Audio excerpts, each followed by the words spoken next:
ये रूस यूक्रेन जंगे मैदान से इस वक्त की एक और बड़ी अपडेट सामने आ रही है। रूस और यूक्रेन के बीच पिछले 11 महीने से जारी जंग खत्म होने का नाम नहीं ले रही है। और इस बीच ब्रिटेन ने रूस के खिलाफ इस युद्ध में यूक्रेन की मदद का ऐलान कर दिया है। ब्रिटेन ने यूक्रेन को चैलेंजर टैंक और आर्टिलरी सिस्टम देने की भी घोषणा की है। और बताया ये जा रहा है कि ब्रिटिश सेना का मुख्य युद्धक टैंक चैलेंजर्स यूक्रेन की सेना को रूस के सैनिकों को पीछे धकेलने में काफी मदद भी करेगा।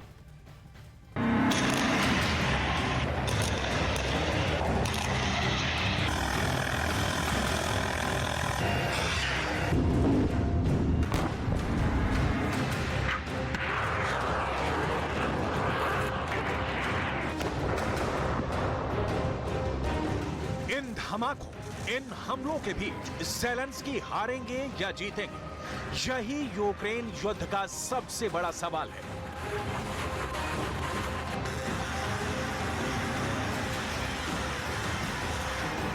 जनवरी में ही इतनी ज्यादा तबाही हुई है कि ज़ेलेंस्की के सामने फरवरी के 28 दिन भी गुजारना मुश्किल हो जाएगा।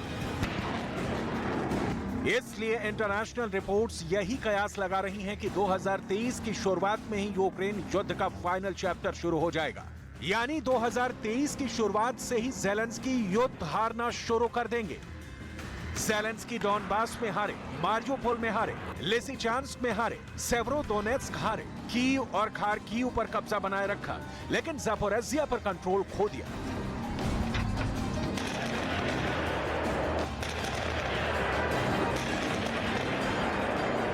खेरसॉन में ज़ेलेंस्की नई ताकत के साथ उभरे और पुतिन की फौज को नेप्रो नदी के दूसरे किनारे तक खदेड़ दिया। हालांकि बख्मुत से लेकर नीप्रो नदी के सभी मोर्चों पर पुतिन का प्रेशर अब इतना ज्यादा है कि वॉशिंगटन डीसी से लेकर लंदन और मॉस्को के साथ बर्लिन से लेकर बीजिंग, हर सिक्योरिटी हलकों में ये बात तय मानी जा रही है कि ज़ेलेंस्की को जनवरी नहीं तो फरवरी में सरेंडर करना पड़ेगा। फरवरी भी वो बचा ले गए तो मार्च में पुतिन की जीत पक्की है।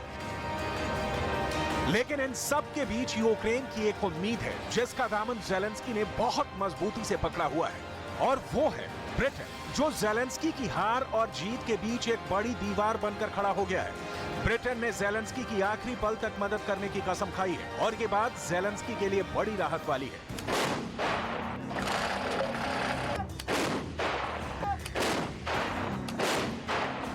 राहत की शक्ल में ज़ेलेंस्की के पास एक वीडियो आया है जो यूक्रेन के रक्षा मंत्रालय ने ट्वीट किया है। ये ब्रिमस्टोन मिसाइल की खेप है जो लंदन से आई है और इनका टारगेट जाहिर है रूस की फौज ही होगी।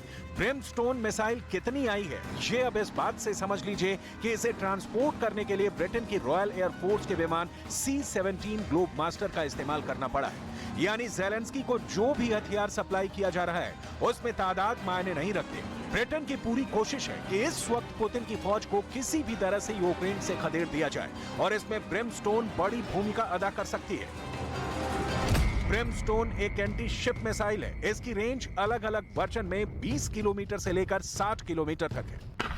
50 किलो वजन वाली इस मिसाइल की खासियत यह है कि यूक्रेन अब मूव कर रहे रूसी टारगेट पर भी वार कर सकेगा। ये एक ऐसी मिसाइल है जो 70 किलोमीटर प्रति घंटे की रफ्तार से चल रहे टारगेट को भी नहीं बख्शती है। ब्रिमस्टोन इस वक्त ब्रिटेन के सबसे खास हथियारों में शुमार की जाती है, ठीक वैसे जैसे ज़ैवलिन को अमेरिका की फोर्स का एक बहुत बेहतरीन हथियार कहा जाता है, और साथ में एन-लॉ मिसाइल जो ब्रिटेन से सप्लाई की जा रही है। ब्रिटेन ने बोरिस जॉनसन के प्रधानमंत्री रहते हुए ही यूक्रेन को 3000 करोड़ के हथियार देने का ऐलान किया था।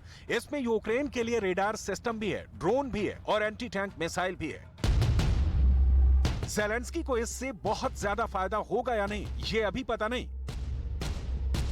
लेकिन उनको हथियार तो बहुत आधुनिक मिल रहे हैं। देखा जाए तो उनके दोनों हाथों में लड्डू हैं। फिर चाहे यूक्रेन पूरी तरह बर्बाद क्यों ना हो चुका हो, ज़ेलेंस्की की जिद और पुतिन का गुस्सा, इन दोनों की वजह से यूक्रेन में बहुत बड़ी तबाही आई है। ज़ेलेंस्की अपनी नेपच्यून मिसाइल से वो पहले से ही रूस का बहुत बड़ा जहाज मॉस्को डुबा चुके हैं। ब्रिमस्टोन भी ऐसे ही रूसी टारगेट को तबाह करने के लिए सप्लाई की जा रही है, लेकिन ब्रिमस्टोन अकेला हथियार नहीं है।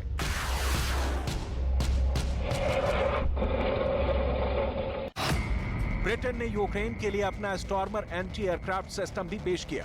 ये एक तरह की छोटी सी बख्तरबंद गाड़ी है जिसमें स्टिंगर मिसाइल भी लगी होती है।